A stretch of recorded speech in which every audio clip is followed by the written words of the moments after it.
Perfeito, obrigado. Desculpem pelo atraso, um minutinho, estava numa reunião, estava esperando a reunião acabar e não acabava, acabei descendo.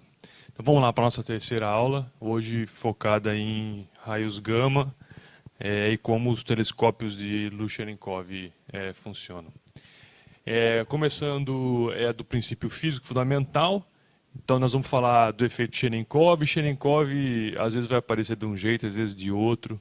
A maneira mais padrão em inglês é com H aqui, CH, para reproduzir o som do nome do descobridor do efeito, que é Pavel Cherenkov, em tcheco, que é a origem dele. O C tem um acento, né, que faz esse som em inglês como se fosse Cherenkov, até onde a gente consegue pronunciar os sons de tcheco, né. É um efeito que acontece classicamente, acontece em qualquer onda, e aqui estão eventos semelhantes, onde toda vez que o emissor da onda se propaga com velocidade maior do que a da onda no meio, aparecem esses cones de superdensidade, né? A gente pode ver aqui ondas de som no ar, aqui embaixo, esse carro esquisito andando, e também aparece quando o avião atravessa. Então aqui no ar, ondas de som, e também aparece quando os aviões atravessam a barreira da velocidade do som no meio, né? Quando eles percorrem, quando eles passam aí mais rápido do que o som no meio, também gera esse cone. O efeito é muito parecido, só que ele é relativístico, porque é uma partícula carregada que está se mexendo com velocidade maior do que a velocidade de uma onda, que é a luz, naquele meio, né? Então, o que acontece é que também é uma emissão que depende do meio, por isso que a velocidade de propagação da partícula tem que ser maior do que a velocidade da luz naquele meio. Essa é uma série de diagramas que mostra, hipoteticamente, um elétron, né, se mexendo ao longo dessa linha aqui em vários pontos. E ele vai, como ele tem carga, ele vai promovendo uma polarização do meio em volta dele, aqui representado por essas elipses esticadas. Então as cargas positivas são atraídas, as cargas negativas são repelidas em cada molécula do meio. Então ele faz uma polarização que acaba virando uma espécie de uma antena. Isso pode... Uma antena é um sinal polarizado que oscila, né? Então isso pode emitir uma radiação.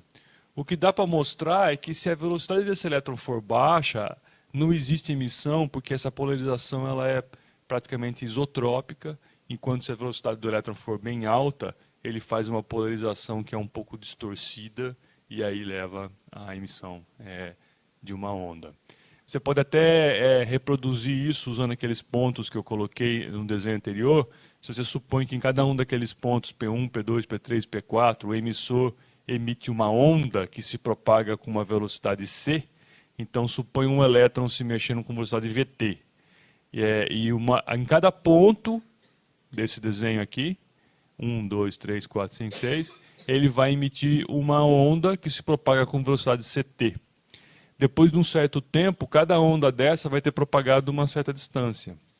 Se a velocidade de propagação for menor que a velocidade da onda, é essa a fotografia que você tem da posição da onda depois de um certo tempo. Se a velocidade de propagação for maior do que a velocidade de propagação da onda, é essa figura. E aqui eu fiz direitinho porque eu fiz a conta, eu calculei para uma certa velocidade maior do que a velocidade da luz.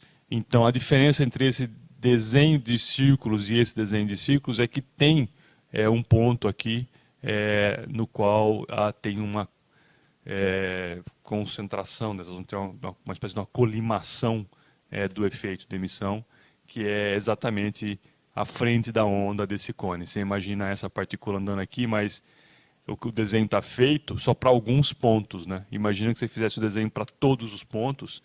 Esse ponto que está marcado aqui como ponto de confluência de todos esses círculos, essa intersecção entre todos os círculos, ele na verdade é essa linha reta, se você fizer o contínuo das emissões em todos os pontos. Esse é o efeito Cherenkov ilustrado. Você pode deduzir isso das equações de Maxwell, sem problema nenhum. É um efeito que ele não precisa de teoria quântica de campos para ser calculado. No eletromagnetismo clássico você consegue calcular. Você escreve as equações de Maxwell e uma corrente, e você consegue... Então está aqui a corrente é o elétron no desenho anterior se propagando, né? Isso tem solução, as equações de Bessel, e eletromagnetismo clássico, você sai fazendo as contas, e chega uma hora que você consegue separar dois casos, para uma velocidade menor do que a velocidade da luz do meio, que aparece nesse parênteses aqui. Então vocês veem que aqui está a velocidade da luz, o índice de refração, né? Se isso aqui for menor do que zero, então não há emissão, não há campo, não tem a solução, não há uma onda emitida, não tem uma solução para o campo eletromagnético dessa propagação, então não tem emissão.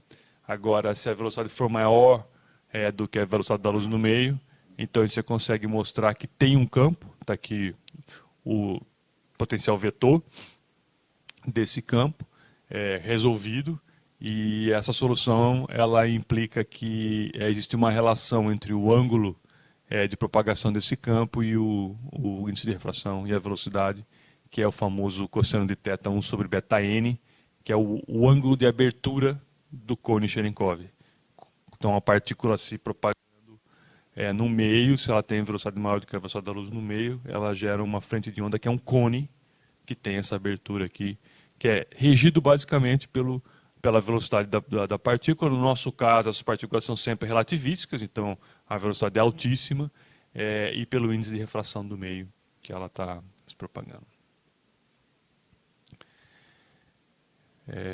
Bom, isso que eu acabei de falar. Então, o cone é esse ponto de intersecção e a onda se propaga perpendicular a esse cone.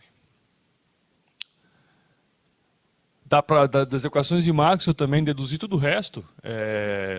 Esses slides são cópia, print screen da minha tese de mestrado, quando eu fiz as deduções com as equações de Maxwell, um apêndice da minha tese de mestrado pela primeira vez. E aí você consegue, por exemplo, inclusive calcular qual que é o número de fótons emitidos, e qual que é o espectro de emissão. Então, qual que é o número em função do comprimento de onda e da distância percorrida. E esse também um resultado importante para tudo que se faz de medida usando o Cherenkov, é que o espectro de emissão é contínuo em 1 sobre lambda quadrado. Então, não é um espectro igual de fluorescência que eu mostrei na aula passada, que tem características moleculares, atômicas, que são as transições dos níveis de energia do seu sistema. A emissão Cherenkov ela é contínua 1 sobre lambda quadrado, o espectro de emissão cai com lambda. Tem uma energia mínima que você consegue calcular também, ou seja, qual que é a energia mínima de uma partícula que vai emitir radiação Cherenkov. Então está aqui, depende basicamente do índice de refração do meio, que é a hora que ela passa a ter velocidade maior do que a velocidade da luz naquele meio. Dois exemplos clássicos aqui para a atmosfera. A atmosfera é um meio que tem um índice de refração que varia com a altitude. Aqui está a lei mais simples, então a variação do índice de refração é quando você vai subindo na atmosfera. O índice de refração é muito pequeno, é muito próximo de 1 mesmo aqui, o índice de refração do ar é próximo de 1, mas quanto mais alto na atmosfera, mais rarefeito fica o ar, mais próximo de 1 ainda ele vai ficando. Mas como ele varia, isso resulta numa variação da energia mínima e do ângulo de emissão que essas partículas se desenvolvendo na atmosfera vão gerar no Cherenkov. Então eu calculei aqui para 2 exemplos, né? Mostrando que o ângulo para o nível do mar é da ordem de 1,38 graus. Então, um elétron andando no ar, no nível do mar, vai emitir um cone Cherenkov com abertura de 1,38 graus. Mas esse mesmo elétron a 7,5 km vai emitir a 0,85 graus. Então o ângulo é menor lá em cima e maior aqui embaixo na emissão. E também aqui a energia mínima que isso acontece. Então qual a energia mínima de um elétron precisa ter para emitir o Cherenkov no nível do mar? É 21 MeV. E para emitir o Cherenkov a 7,5 km é 34 MeV.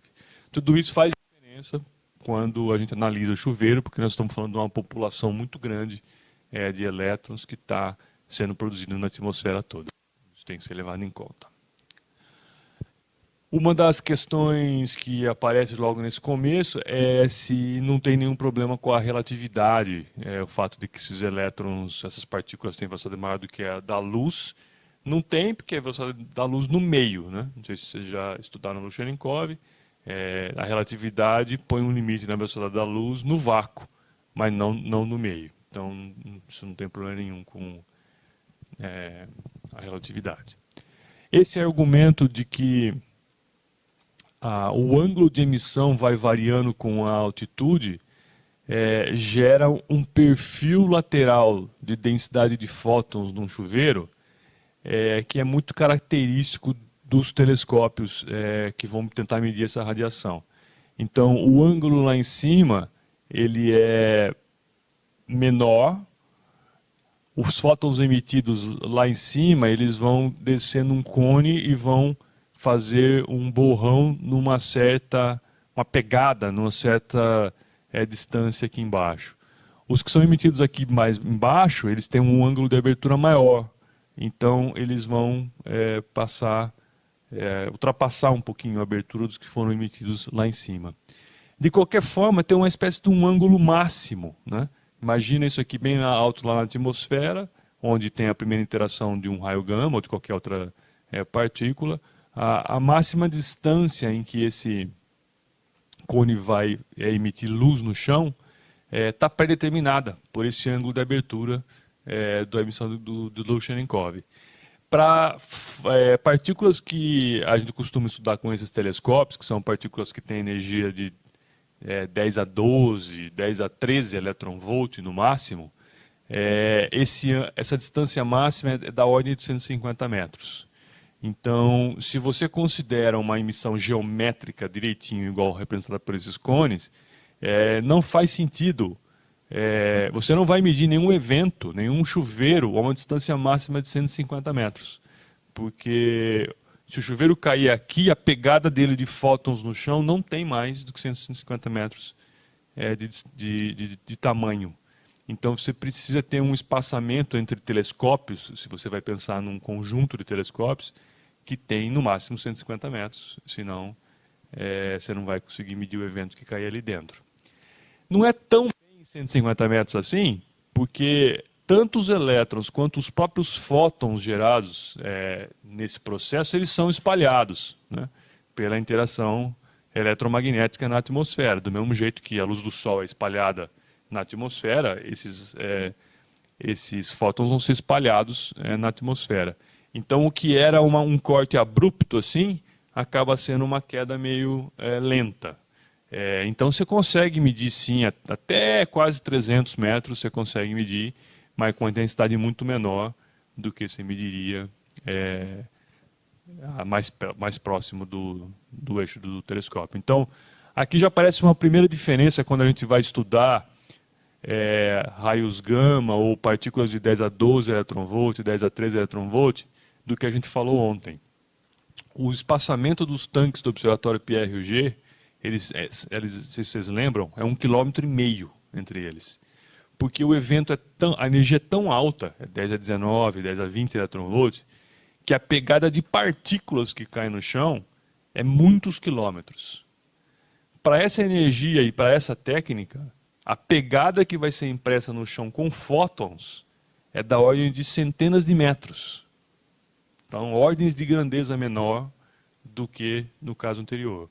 Então, a sua técnica, a sua simulação, o seu arranjo tem que se adaptar ao que você quer medir, né? É assim que se parece a emissão de fótons Cherenkovs num chuveiro, isso é uma simulação.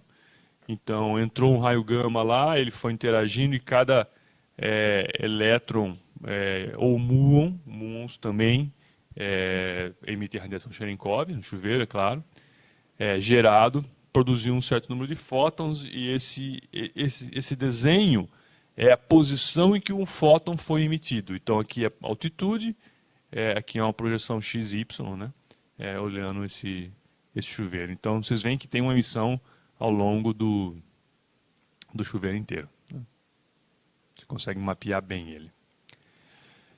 Essas são simulações também de alguns eventos. Esse evento gerado, esse aqui é um evento, na verdade, gerado por um chuveiro que foi iniciado por um próton a 300 GeVs, e não tem absorção nenhuma da atmosfera aqui. Então, isso seria como se todos os fótons gerados chegassem no chão. O que é bastante claro nessa imagem? Várias circunferências borradas, né? Vocês podem ver umas onde quase toda a área está cheia de fótons, e algumas onde você vê só o círculo, né? Só o contorno, mas não vê a área borrada inteira. O que são isso? Essas partes que são quase totalmente preenchidas são subchuveiros. A interação hadrônica do fóton lá em cima, do próton lá em cima, gerou um ramo de um pion ou de um cáon bastante energético para um lado, e esse ramo se desenvolveu um pouquinho separado desse ramo aqui. Então, espacialmente separado, né? Então, esse ramo foi produzindo luz Cherenkov e produziu os próprios cones Cherenkovs dele, que caiu ali. A intersecção do cone num plano é uma circunferência, certo? Ou uma elipse se fosse inclinado, né? Mas é uma cônica. Então, isso aqui é um subchuveiro, uma parte do chuveiro que levou muita energia e gerou seu próprio padrão sua própria pegada de luz Cherenkov. Idem para esse, idem para esse, idem para esse. Os anéis, ou os círculos mais sozinhos, que não tem muito preenchimento, são muons energéticos, uma partícula só, que acabaram sendo produzidos e não interagiram na atmosfera depois que foram produzidos, e atravessa a atmosfera inteira e gera o seu próprio cone Cherenkov. Então, esses que são bem fininhos, que aparecem em vários lugares, é fundamentalmente um muon só. Um muon de muita alta energia que atravessou a atmosfera toda. Isso é, então, mapeado, ele é segmentado por um telescópio. O telescópio tem o seu próprio campo de visão, né, que aqui está representado por uma circunferência. E esse campo de visão, ele intersecta o chuveiro. E aqui está representado qual seria a imagem gerada nesse telescópio para diferentes pontos. Então, lá no começo, o chuveiro é bastante estreito, bastante fino, a produção de luz Cherenkov dele vai ser correspondentemente estreita, então ele vai fazer uma mancha estreita. Quando ele estiver no seu desenvolvimento máximo, essa mancha aumenta, e depois, quando ele estiver morrendo, essa mancha vai diminuindo. Esse desenho está feito para representar, inclusive, que o ponto 3 aqui está fora do campo de visão do telescópio, então ele não apareceria na imagem, né? A imagem dele estaria deslocada.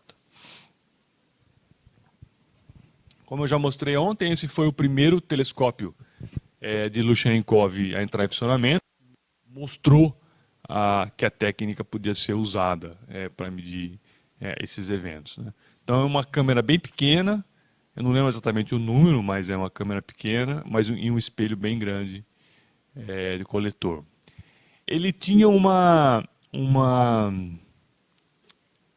característica que veio a ser chamada de Davis-Cotton, uma geometria, porque ele não é um telescópio normal, ele não é um telescópio só esférico, só parabólico, não tem uma ótica clássica dos telescópios de astronomia óptica.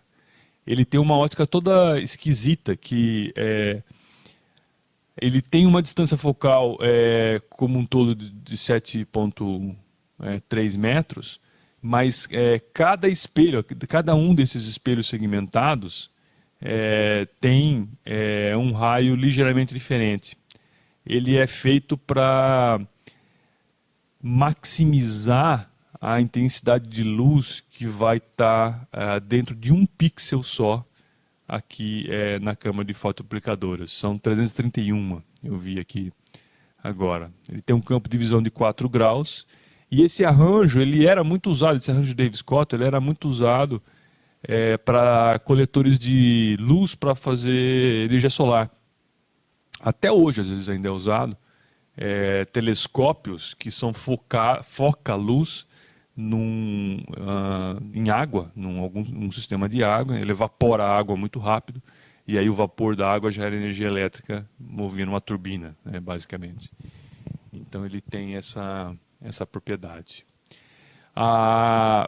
Quando você faz a geometria, faz a propagação geométrica desses raios paralelos incidindo em cima de um arranjo desse tipo Dave Scott, então você tem um ponto bem pequeno, bem focado aqui da imagem a ser formado, que maximiza a detecção, maximiza o sinal ruído.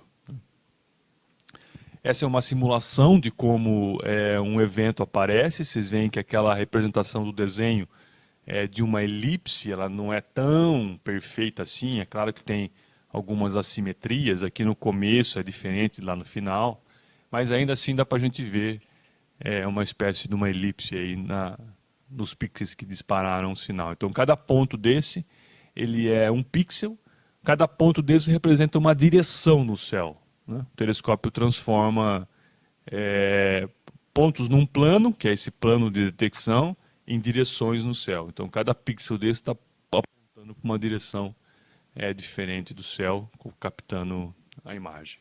E de novo, o que a gente quer fazer é reconstruir a direção, o tipo e a energia da partícula primária com esse sinal. E o que você tem é a direção de cada pixel disparado, a amplitude do sinal deixado em cada pixel e o tempo de disparo de cada pixel. Fundamentalmente é a mesma informação que a gente tinha no telescópio de fluorescência, só que agora emitido com uma outra tecnologia. E a maneira de analisar é muito diferente também. Esse pesquisador Hillas propôs uma parametrização desse sinal. Então ele é basicamente ajustado por uma elipse, onde todos esses parâmetros que são definidos aí, o comprimento, a largura, essa inclinação que é chamada de azimut, essa distância, o MIS, que é o quão longe ele está do centro do campo de visão do telescópio, é medido. Então isso é parametrizado nessa elipse. Uma diferença crucial para a análise de dados nesses telescópios em relação de fluorescência da aula passada é que esse telescópio se mexe. Então você sabe para onde ele está apontando. Você sabe com uma precisão muito boa para onde ele está apontando. Então essa direção aqui, ó, que é a direção de apontamento do telescópio, tem que fazer parte da sua análise para você conseguir dizer de onde o evento vem vindo. E é óbvio que a distância entre o eixo, esse eixo da elipse, esse eixo maior da elipse, ele é a direção de propagação do chuveiro, né? Porque o chuveiro está se propagando assim e gerando essas partículas em volta dele. Então a distância angular entre o ponto que o telescópio está apontando e o eixo do chuveiro te dá a direção do chuveiro. Isso é bem simples de entender. Se eu já sei a direção do telescópio, eu sei o quão longe o eixo do chuveiro está, me dá a direção do chuveiro.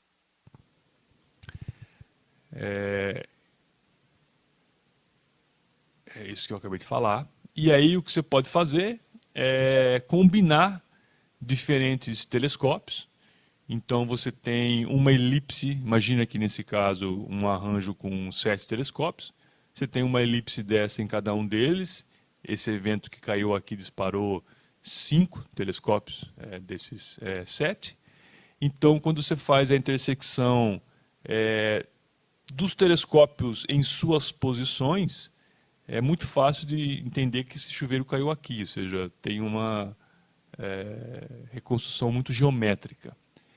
Se você pega cada elipse dessa e põe no mesmo plano, né, Você faz a transformação das direções, supondo que cada telescópio aqui estava apontado para a mesma direção, todos eles estavam apontados para a mesma direção. Então, se aquela distância dava a direção quando eu tinha um único telescópio, agora o ponto de intersecção entre esses diferentes telescópios te dá uma direção com maior precisão. Então, basta eu combinar todos eles. Então, assim, desse jeito, de uma maneira muito mais geométrica, vocês percebem? Eu consigo reconstruir a direção de chegada e o ponto de impacto do chuveiro no chão. O que nos outros telescópios de fluorescência e nos tanques também. Nos tanques ainda também era bem geométrico, né? Mas envolvia o tempo. O telescópio de fluorescência tinha uma imprecisão muito grande, por causa da linha ao longo dos pixels. Ela é resolvida para essa técnica com o uso de mais de um telescópio. Com um telescópio ainda fica com uma incerteza grande, mas com mais de um telescópio a incerteza já cai muito, né? Então a resolução para a reconstrução de um evento na direção de chegada com vários telescópios é da ordem de 0,05 graus. Não sei se vocês lembram na aula passada, para os telescópios e para os tanques do Observatório Pierre-Roger, era da ordem de grau ou meio grau, dependendo da técnica que usava. Então tem um fator 100 aqui, ou 10, pelo menos, entre uma técnica e outra. Aquilo que eu falei do sinal morrer depois de algumas centenas de metros, também está mostrado aqui, né? A distância entre esses telescópios, vocês podem ver que ela é menor do que 100 metros. A escala aqui é 125 metros. Então, você precisa que os telescópios estejam uma distância menor para você ter mais de um telescópio disparado pelo mesmo evento. Senão, ele vai disparar um só. Se o outro telescópio tiver a mais de 200, 300 metros desse, ele já não vai pegar nada no outro evento, no outro telescópio. E aí a última coisa que falta para responder nessas 3 perguntas chave da análise de dados é como é que eu identifico que o evento ele foi iniciado por um raio gama ou que ele foi formado por alguma outra coisa. Aqui está até usado o nome nucleon, que poderia ser um próton ou um nêutron, né? Porque, na verdade, nessa energia não faz diferença nenhuma se é um próton ou um nêutron. A 10, a 12, 10, a 14 eletronvolts, eles se comportam basicamente identicamente nessas interações hadrônicas.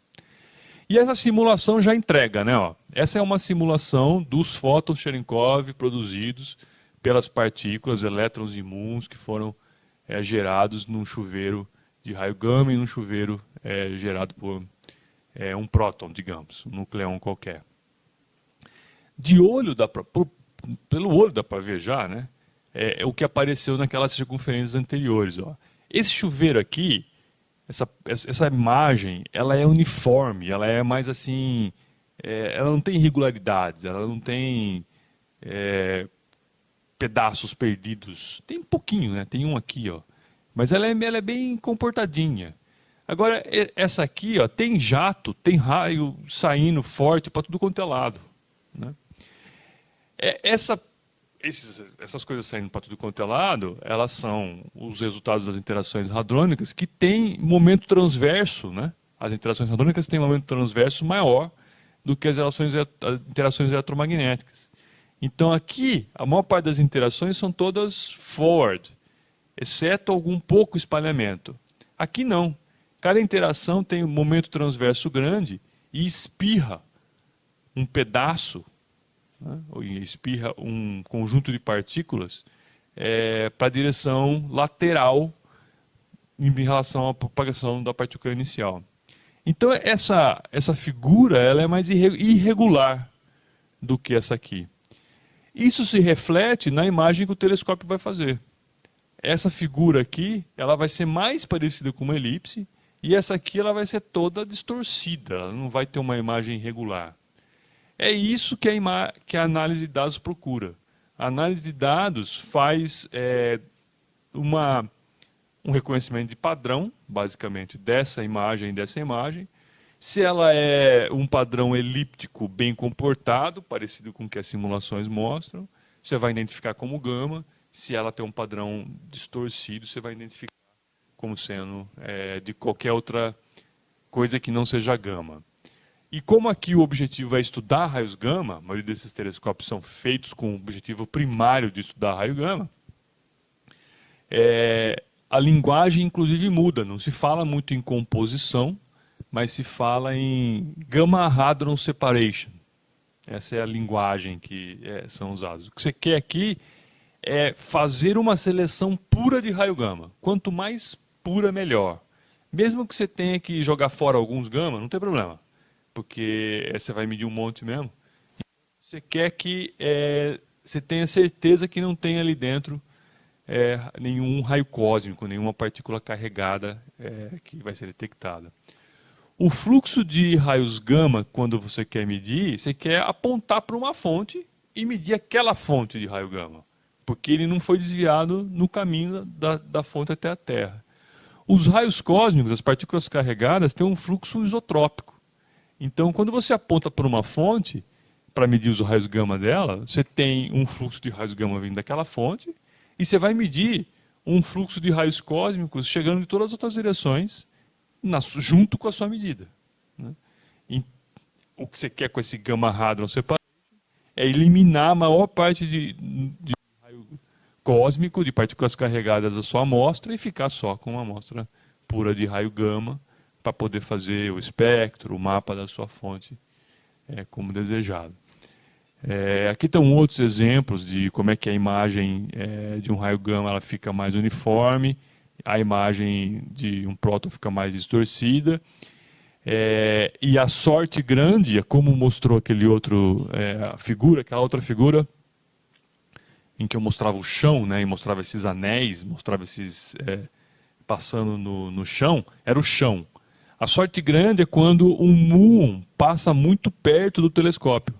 Porque se o muon passar muito perto do telescópio, ele vai deixar esse anel na imagem, né, do telescópio. E aí fica muito fácil identificar que aquele chuveiro foi começado por próton.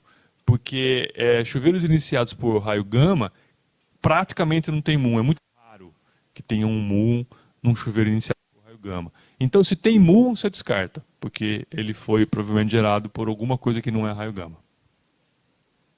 Então, é uma probabilidade muito pequena de uma interação eletromagnética gerar um pion carregado, mas a maior parte deles é neutro. Então,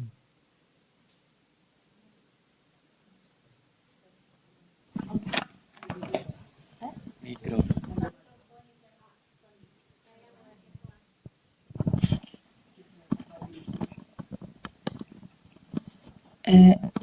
Eu tenho uma pergunta quanto à fonte que você falou. Por raios gama, a gente tem como estudar a fonte, né? A fonte que produziu raios gama. Mas por raios cósmicos que produzem prótons e etc., tem como você ainda assim estudar a fonte, ver a direção, fazer alguma reconstrução? até hoje, não foi identificada uma fonte de raio cósmico num mapa de direção. Até hoje, nenhuma fonte foi identificada. Porque a direção da fonte é apagada pelos campos magnéticos, galácticos e extragalácticos.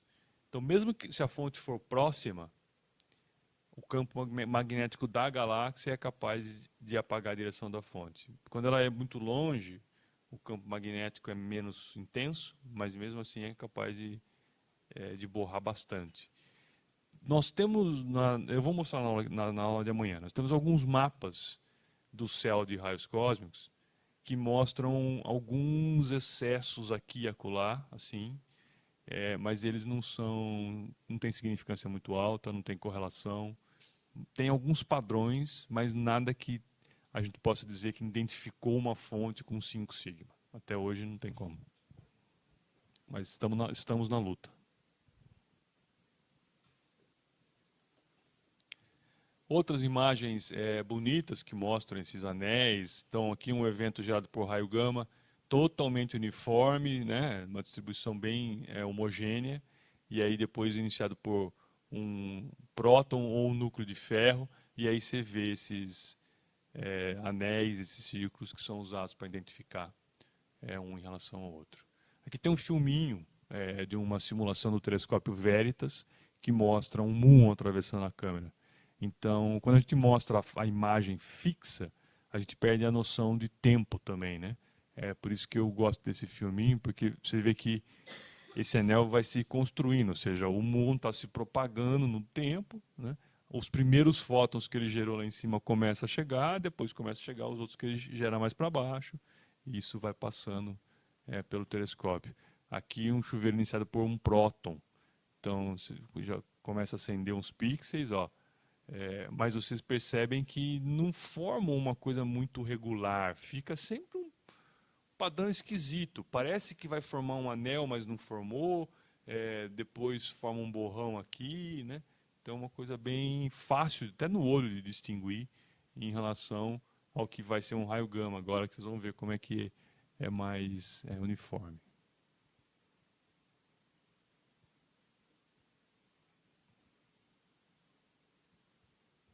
É mais concentrado aqui, não tem pedaço espalhado para nenhum lado, não tem nenhum arco sendo formado, né? Ficou aqui desenvolvido aqui num pedaço aqui. Cada ponto desse é um pixel. Isso é um telescópio só. Cada ponto desse é um pixel, ou seja, é uma fotomultiplicadora. Então, cada ponto desse está apontado para uma direção no céu. A simulação aqui, está repetindo agora o filme.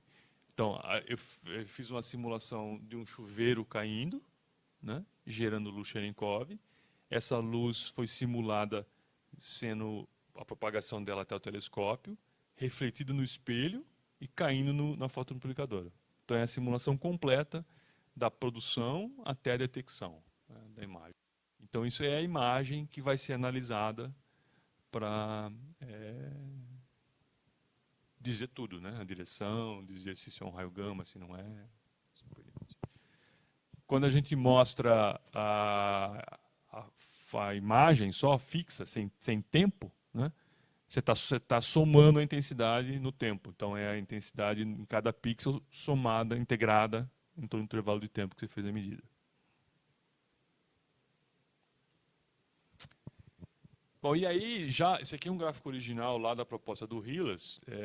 O que ele mostrou é que se você pega essa elipse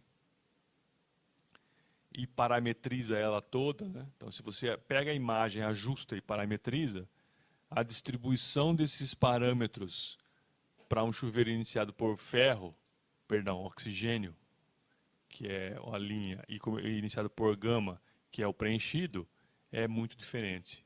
Então, vocês estão vendo que tem diferença, que é o preenchido e o não preenchido, tem muitas diferenças. Então, essa é a técnica que ele propôs multiparamétrica, de você, parametrizando a forma do sinal, conseguir dizer o que é raio gama e o que não é raio gama. Como as distribuições são diferentes aqui, você pode colocar cortes em todos esses parâmetros para distinguir só gama do resto.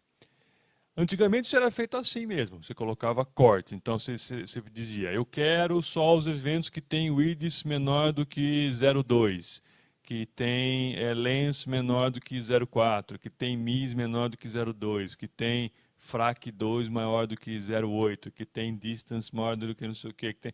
Então eram cortes, essa é a maneira antiga de fazer análise de dados, né? Um pouquinho depois você começa a fazer uma análise multiparamétrica, que usa técnicas como Principal Component Analysis, PCA, ou LDA, Linear Discriminant Analysis, que são os precursores de redes neurais. Essas técnicas multiparamétricas, elas combinam tudo isso, mas ainda de uma maneira linear. Os parâmetros são combinados como álgebra linear, com uma matriz de correlação entre eles. E hoje em dia, obviamente, isso é feito com rede neural. Você põe numa rede neural, simula um monte de raio gama, simula um monte de próton, e compara as imagens e os padrões dessas imagens usando a inteligência artificial. Mas a ideia por trás é essa. Para reconstruir a energia, tem duas técnicas, basicamente. Se você tem muitos telescópios, você faz uma coisa muito parecida com os... Então, imagina que você tem um telescópio aqui, outro lá, outro lá, outro lá. Você amostra como que está caindo a intensidade da luz Cherenkov com a distância. Isso era o que os tanques faziam. Os tanques do Observatório PRG medem como é que cai o sinal, no caso deles, número de partículas, aqui é número de fótons Cherenkov, com a distância. Você tem uma função que você ajusta. Se você tem um fóton de mais alta energia, isso cai de um jeito. Se você tem um fóton de mais baixa energia, isso cai de outro jeito. Você reconstrói a energia. E a outra possibilidade é fazer parecido com os telescópios de luz fluorescência. É você olhar a distribuição longitudinal dos fótons se você tem um único telescópio. Dá para fazer isso com vários telescópios também, mas se você tem um único telescópio, é só a única opção, porque você não tem a queda lateral do sinal, porque você tem uma medida só. Né? Então, o que você faz? Igualzinho o telescópio de fluorescência. Cada pixel aponta para uma direção, você tem a intensidade em função da profundidade. Se você ajusta uma função e integra, você tem a energia toda do seu chuveiro. A resolução é da ordem ou menor do que 20% na reconstrução de energia. Bom, não vou entrar em detalhes porque a gente já falou bastante ontem sobre isso. Essas são as funções de distribuição lateral e tal. Então, como eu falei, hoje em dia isso está muito sendo feito com inteligência artificial. Deixa eu só ver aqui os tempos.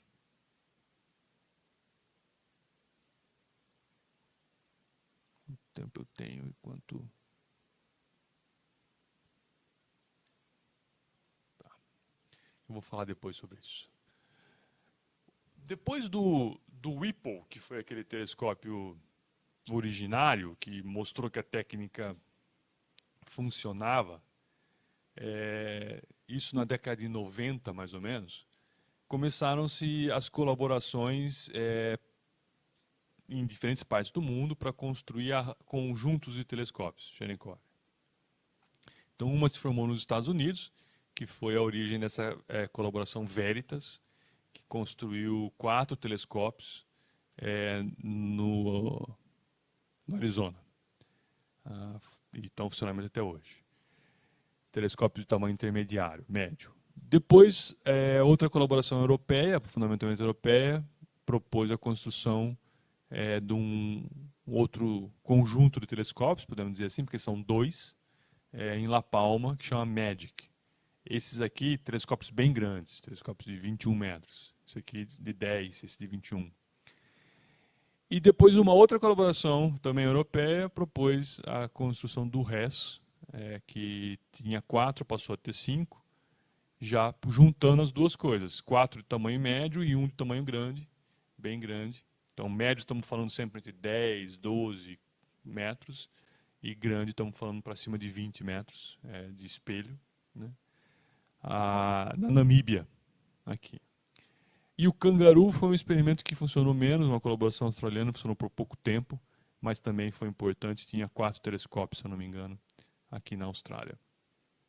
Esses 3 aqui estão em operação ainda e continuam produzindo resultados importantes.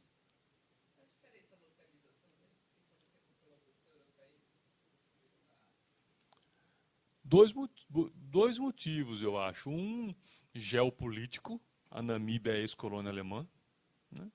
E o outro é porque no hemisfério sul você consegue ter mais tempo de observação do centro da galáxia. Então, ter um observatório no hemisfério sul facilitava observar fontes galácticas. Então, acho que eram as duas coisas. Eles optaram também por fazer aqui, porque como já tinha o Veritas aqui, com o MAGIC não tem muita concorrência, porque o MAGIC é o único que tem 2 telescópios muito grandes. Então, o MAGIC mede numa energia um pouquinho diferente do que o RES foi originalmente proposto. Mas com o Veritas tinha competição. Então, acho que eles... Imagino eu não fazia parte da colaboração, o RES não faço até hoje. Não sei que discussão aconteceu naquela época, mas acho que isso pode ter pesado também. Vamos fazer no Hemisfério Sul, porque assim a gente não compete com as mesmas fontes do Veritas. Pelo menos nós temos um conjunto de fontes só nosso, que é no centro da galáxia. Aqui eu fiz uma continha de quanto tempo você precisa esperar, mas vou pular. Essa aqui é interessante, que é exatamente mostrando que o que faz a evolução na ciência são dados, basicamente. Esse histograma preto, de cor escura, ele mostra o número de fontes detectadas em função dos anos de funcionar, em função dos anos, né? O ano de 1990 e assim por diante. Então, a primeira fonte medida, em 1989, foi a nebulosa de Caranguejo. É uma fonte galáctica que tem uma emissão muito forte, inclusive hoje é considerada a vela padrão para medidas de raios gama. Então, o fluxo foi medido lá pelo Whipple, mostrando que a técnica funcionava. Depois, outras duas fontes extragalácticas foram medidas pelo Whipple, que foi Macaria 421 e Macaria 501. Também mostrando que dava para medir para fora da galáxia, as duas pelo Whipple. No final da década de 90, começam a entrar em funcionamento os três grandes telescópios que eu mencionei anteriormente, e aí o número de fontes começa a aumentar. Então, essa linha vermelha mostra a integral, que está mostrada aqui, ou seja, a soma do número de fontes conhecidas. Isso aumenta até chegar num certo platô aqui, ou seja, os telescópios estão entrando um pouco em sua fase final de vida, né? Não estão conseguindo mais aumentar o número de fonte. É bem a época que se começa a falar e se planejar o CTA. Então, o sucesso desses três experimentos é que leva ali por volta de 2010 a começar -se a falar em construir o CTA. Em 2015 entra a operação ROC, que é um outro observatório de raios gama com outra técnica. Ele mede com água, com tanques de água, raios gama. E aí o número de fontes aumenta de novo, estaciona aqui num patamar da ordem de pouco mais de 200. E recentemente, 3 anos atrás, o Lhasa na China começa a funcionar. E aí tem um outro pulo, um outro degrau de número de fontes medidas. Então hoje nós temos um pouco mais de 250 fontes emitindo em raios gama de 10 a 12 electronvolts que são conhecidas. Esse catálogo TeV-CAT, feito pelo Scott e pela Drade, atualiza isso o tempo todo. Eu fiz essa figura acho que o ano passado. Hoje deve ter um pouco mais do que isso, mas não muito mais. Talvez umas 10 no máximo. O CTA pretende subir esse número para mais de 1000. Então vai multiplicar pelo menos por um fator 4 o número de fontes conhecidas com essa energia. Mas não só tem uma questão de intensidade, que é importante, que o CTA vai melhorar muito, ou seja, vai medir fontes muito mais fracas, ou fontes muito mais longe, se você quiser, mas ele tem a vantagem de ter dezenas de telescópios, então ele tem modos diferentes de operação, coisa que esses telescópios não podem fazer. Com 4 ou 5 telescópios, você aponta todos para o mesmo lugar, e aí você está medindo sempre uma fonte só. O CTA com dezenas vai poder fazer modos de medida que a gente chama de survey, ou seja, você quer fazer uma amostragem da galáxia toda, que é uma fonte intensa, que está próxima, você não precisa apontar todo mundo para a mesma direção. Você aponta um para o lado do outro, aí você cobre uma área muito grande de observação, em menor tempo, e faz uma varredura inicial. Depois que você fizer essa varredura inicial, você pode até identificar uma ou outra fonte prioritária, e aí apontar para ela e passar mais tempo. Ao mesmo tempo, essa figura está feita para representar isso, você pode, se quiser medir uma fonte muito distante extragaláctica, apontar todo mundo para o mesmo lugar. Então aí você vai ter uma fonte muito fraca sendo medida muito longe. Ou também você pode reservar 1 ou 2 telescópios, por exemplo, para fazer monitoramento de alguma região do céu em particular que você pode achar que vai estar brilhando intensamente por algum motivo. Todo mundo já viu esse filminho do CTA ou não? Não? Esse é um filminho de propaganda que a gente acaba usando, acho que vale a pena porque ilustra várias das coisas que a gente falou aqui. Então, um raio gama vem direto, um raio cósmico é desviado. Vocês viram ali o desenho dos raios cósmicos saindo. o raio gama entra na Terra, interage na atmosfera e gera esse efeito, o chuveiro atmosférico. Junto dele um pulso de luz, que tem uma forma circular quando projetado num plano, porque é um cone, né? Esse feixe, então, se propaga até o chão e uma parte dele cai em cima dos telescópios, desse feixe de luz, que reflete a luz para essa câmara de fotoamplificadoras, que transforma isso num sinal elétrico bem rápido.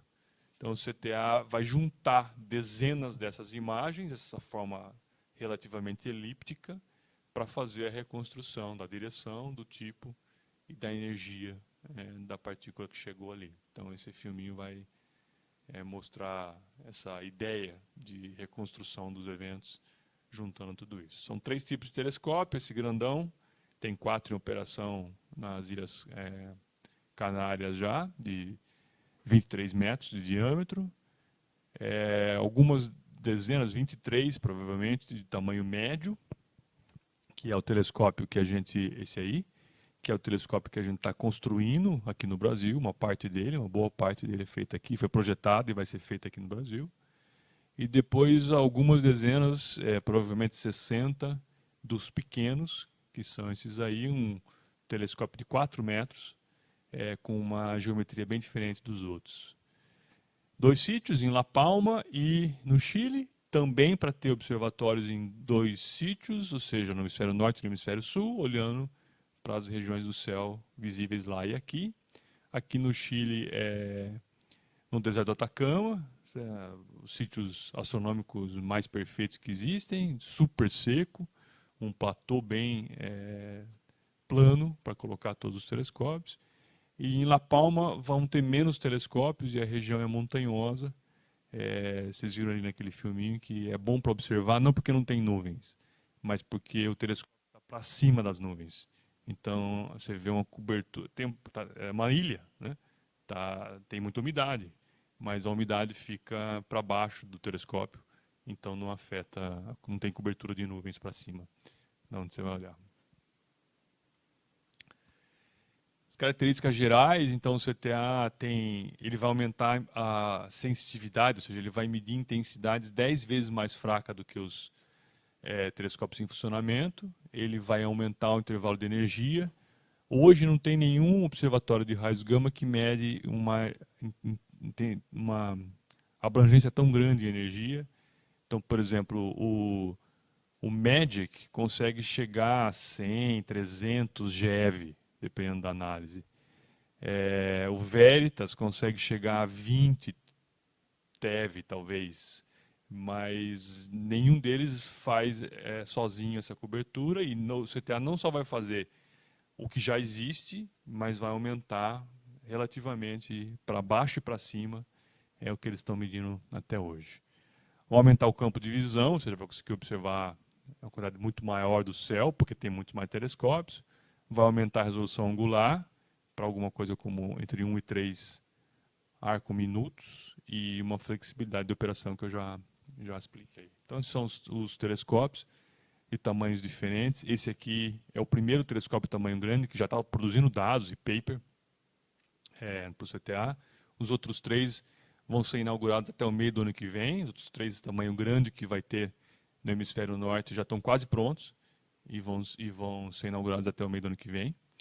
Esse telescópio de tamanho médio, ele foi montado em Berlim só para fazer testes das estruturas, depois foi desmontado e nós vamos montar pelo menos 3 deles, 2 no hemisfério sul e no hemisfério norte até o final do ano que vem. Partes já estão sendo construídas para montar esse no sítio. E os telescópios de tamanho pequeno, esse aqui é um desenho, mas eles também, as partes estão sendo construídas na Europa e vão começar a ser instaladas no hemisfério sul. Só tem telescópio pequeno no hemisfério sul, não tem telescópio pequeno no hemisfério norte.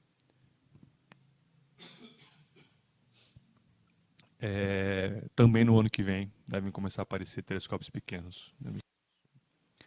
Por que precisa desses vários telescópios com um arranjo diferente? Um chuveiro de baixa energia, vamos dizer, tem 10 GeVs, ele gera pouca luz Então, se ele gera pouca luz, ele precisa de um coletor muito grande para enxergar ele. Ele precisa de um espelho muito grande para detectar essa pouca luz. Só que o número de eventos que chega com 10 GeV na Terra, a quantidade, número por área do planeta Terra, é muito alta. Então, você não precisa espalhar os seus telescópios por uma região muito grande. O número de eventos que vai passar numa região pequena é grande. Então, para detectar chuveiros de baixa energia, baixa aqui 10 GeVs, 10 vezes 10 a 9, né? 10 a 10 eletronvolt, você precisa de um espelho muito grande, mas poucas unidades desse espelho numa região pequena no chão. Um chuveiro de altíssima energia, muitos TVs, centenas de TVs, ele gera muita luz, porque ele tem muita energia no chuveiro. Ele gera uma intensidade de Lushnikov muito alta. Então você pode fazer um espelhinho pequeno. Você não precisa fazer um espelho grande, porque como tem muita luz, é fácil de medir um evento. Só que a quantidade de eventos é muito pequena. O número de eventos que chega na Terra por unidade diária é muito baixo. Então você precisa espalhar muitos desses seus sensores numa área muito grande na Terra para medir alguns eventos. Então essa é a razão pelo qual você tem diferentes telescópios, tamanhos de telescópios, em número diferente, espalhados numa área diferente. Se você entender o grande e o pequeno, o intermediário é o intermediário. Ele tem área de coleção intermediária e está espalhado numa região intermediária, no chão. Então essa é a estrutura que está pintada em cinza aqui, é a estrutura que a gente vem desenvolvendo aqui no Brasil, com financiamento inicial da FAPESP, da Fundação de Nepal de Pesquisa do Estado de São Paulo, e mais recentemente da Fundação Araucária do Paraná também. Mais de 10 anos de desenvolvimento, nós fizemos desenho aqui no Brasil, uma estrutura que tem bastante requisitos muito apertados do ponto de vista de engenharia, porque ela não pode balançar, ela tem uma câmara de fotoaplicadoras aqui que pesa 2,5 toneladas, que ela tem que aguentar. O braço, ou seja, a distância entre o espelho e a câmera são 16 metros.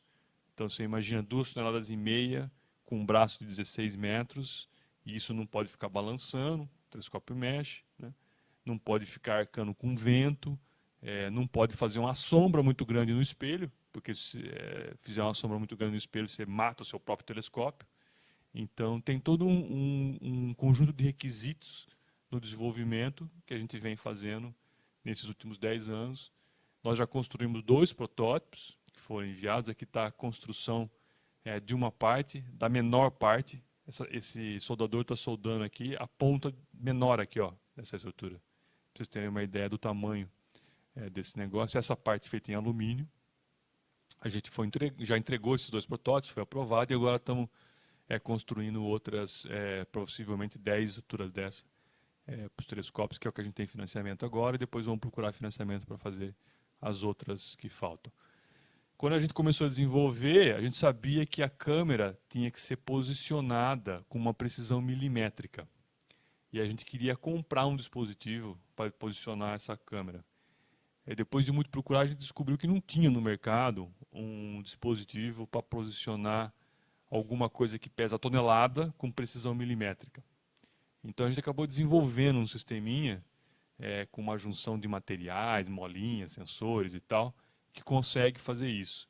E já que não tinha, nós patenteamos. Então esse sistema de posicionamento para as câmeras do telescópio, de tamanho médio CTA, é uma patente nossa, da USP, da UFABC e da empresa da Orbital, que fez o desenvolvimento junto com a gente.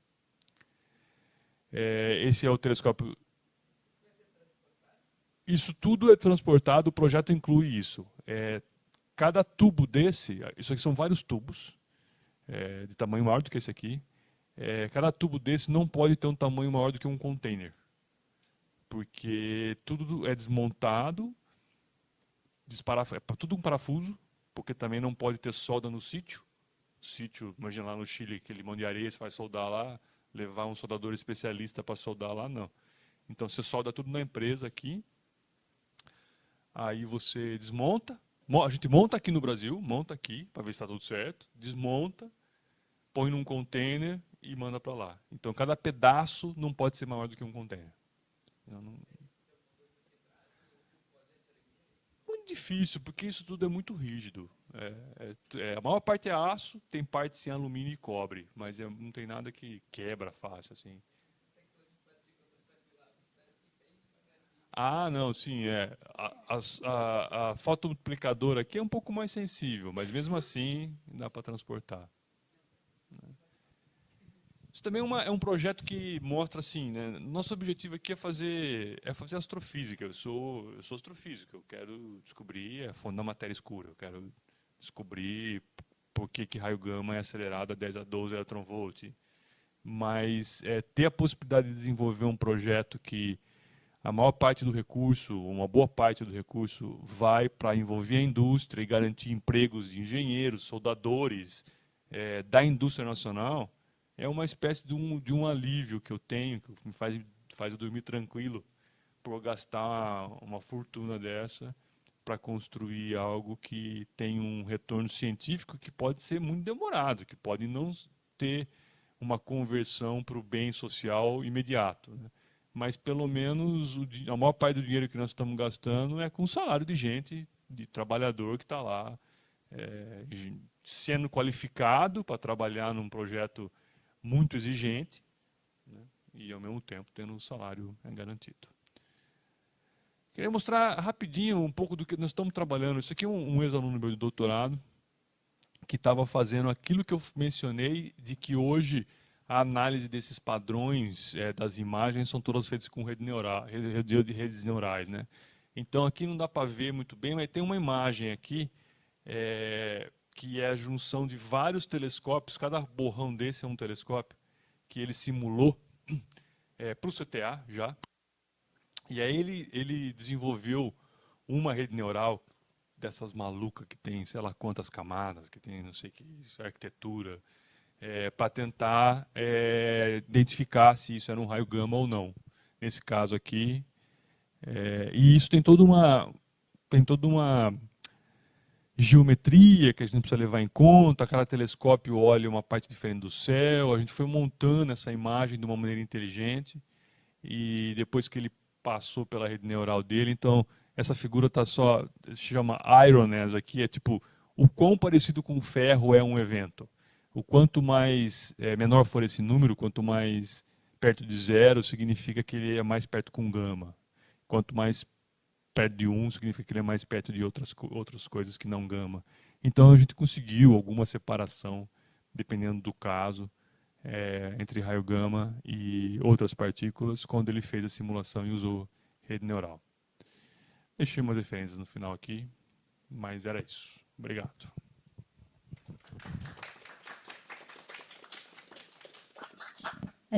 Muito obrigada por a apresentação. Alguma pergunta? Alguém tem alguma pergunta? Tá.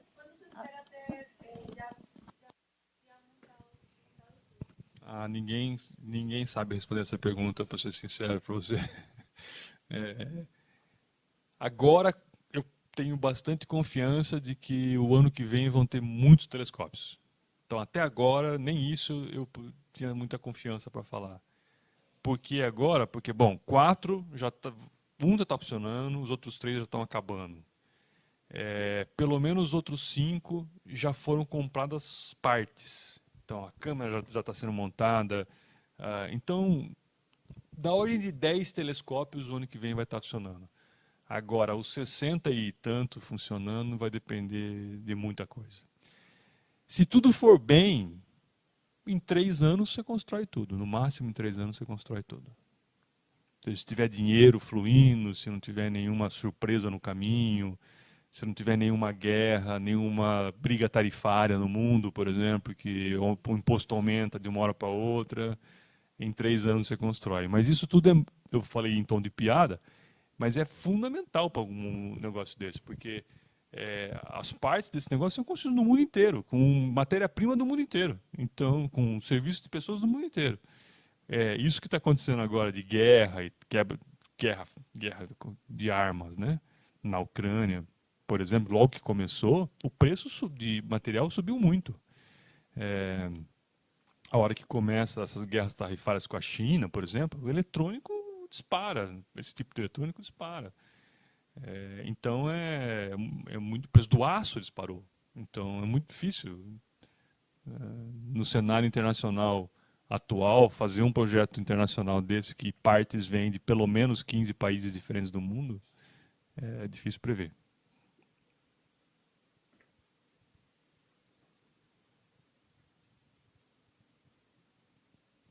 Era isso? Então, Tá, então, nos vemos amanhã. sim.